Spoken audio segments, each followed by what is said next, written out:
జగన్నాథుడి రథయాత్ర ఎందుకు నిర్వహిస్తారు? దాని చరిత్ర, విశిష్టత తెలుసుకుందాం. భారతదేశంలోని అత్యంత వైభవోపేతమైన ఆధ్యాత్మిక ఉత్సవాలలో శ్రీ జగన్నాథ రథయాత్ర ఒకటి. ఒడిస్సా రాష్ట్రంలోని పూరి క్షేత్రంలో ప్రతి సంవత్సరం జరిగే ఈ మహోత్సవం ప్రపంచవ్యాప్తంగా కోట్లాది మంది భక్తుల విశ్వాసానికి ప్రతీకగా నిలుస్తుంది.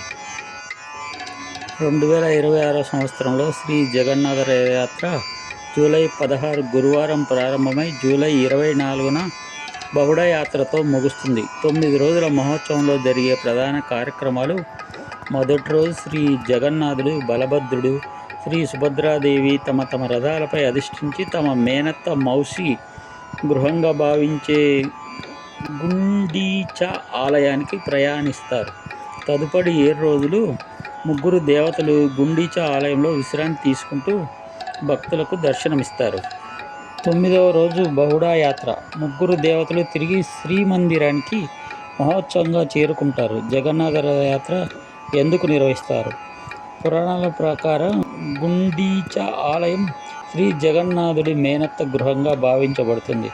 సంవత్సరానికి ఒకసారి శ్రీ జగన్నాథుడు తన అన్నయ్య శ్రీ బలభద్రుడు, చెల్లెలు శ్రీ సుభద్రాదేవితో కలిసి అక్కడికి వెళ్ళి కొద్ది రోజులు విశ్రాంతి తీసుకుంటాడు.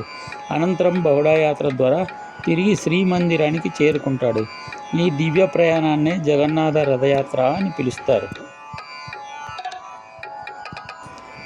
మరో విశ్వాసం ప్రకారం ఆలయంలోకి ప్రవేశించే అవకాశం లేని భక్తులకు కూడా తన దివ్య దర్శనం కల్పించేందుకు స్వయంగా భగవంతుడు ఆలయం వెలుపలికి వస్తాడని నమ్ముతారు. అందువల్ల ఈ రథయాత్రను భగవంతుడు భక్తునికి కలయిక మహోత్సవంగా కూడా భావిస్తారు. చరిత్రకారుల అభిప్రాయం ప్రకారం ప్రస్తుత శ్రీ జగన్నాథ ఆలయ నిర్మాణాన్ని 12వ శతాబ్దంలో తూర్పు గంగ వంశానికి చెందిన రాజు అనంతవర్మన్ చోడ గంగదేవుడు ప్రారంభించాడు. అయితే రథయాత్ర సంప్రదాయం ఆలయ నిర్మాణానికి ముందే ఉండేదని అనేక ఆధారాలు సూచిస్తున్నాయి. పురాతన గ్రంథాల్లో కూడా శ్రీ జగన్నాథుని నగర విహారం గురించి ప్రస్తావనలు కనిపిస్తాయి. కాలక్రమేణా ఈ సంప్రదాయం ప్రపంచంలోని అతిపెద్ద ఆధ్యాత్మిక ఉత్సవాలలో ఒకటిగా అభివృద్ధి చెందింది. నేడు పూరితో పాటు భారతదేశంలోని అనేక రాష్ట్రాల్లోనే కాకుండా విదేశాల్లో కూడా జగన్నాథ రథయాత్రను ఘనంగా నిర్వహిస్తున్నారు. జగన్నాథ రథయాత్రలో అత్యంత విశిష్టమైన సంప్రదాయం ఏంటంటే 3 రథాలను ప్రతి సంవత్సరం కొత్తగా నిర్మించడం. రథాల నిర్మాణం అక్షయ తృతీయ రోజున ప్రారంభమవుతుంది. ఇందుకోసం ఫాసి, ధౌరా, ఆసన, సిమిలి వంటి ప్రత్యేకమైన కలపను ఉపయోగిస్తారు. తరతరాలుగా సంప్రదాయ మహారాణా వడ్రంగి కుటుంబాలు ఈ పవిత్ర బాధ్యతను నిర్వర్తిస్తున్నాయి. రథ నిర్మాణంలో శాస్త్రోక్త నియమాలు, ఆగమ సంప్రదాయాలు అత్యంత ఖచ్చితంగా పాటించబడతాయి. 3 రథాల నిర్మాణానికి సుమారు 2 నెలల సమయం పడుతుంది. 3 రథాల ప్రత్యేకత: శ్రీ జగన్నాథుడి రథం నంది ఘోష 3 రథాలతో ఇదే అతిపెద్దది. ఇందులో 16 చక్రాలుంటాయి.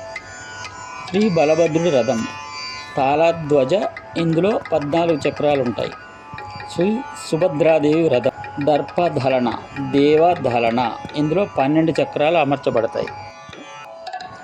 3 రథాల పరిమాణం, రంగులు, పతాకాలు, అలంకరణలు పరస్పరం భిన్నంగా ఉంటాయి. ప్రతి రథం ప్రత్యేకమైన ఆధ్యాత్మిక, శాస్త్రీయ మరియు సంప్రదాయ విశిష్టతను ప్రతిబింబిస్తుంది. జై శ్రీ జగన్నాథ్.